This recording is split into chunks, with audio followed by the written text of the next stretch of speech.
ko, naka-ilaw engine brake, test naka-parking.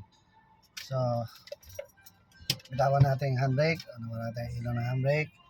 Cambio tayo ng drive. Biblinking. Abante natin ng konti. Ayan. Biblinking pa rin. Tapos, ayan. Neutral. Still blinking. Reverse. Reverse tayo. Ayan. Reverse tayo. Ayan. Biblinking pa rin. Kahit yung lagyan natin sa pinakamababang gear, blinking pa rin. So ayan, yan pang issue ng aking Mirage G4. Ito, diba? Reverse, blinking pa rin. Ayan. Tapos mahina po siyang humatak.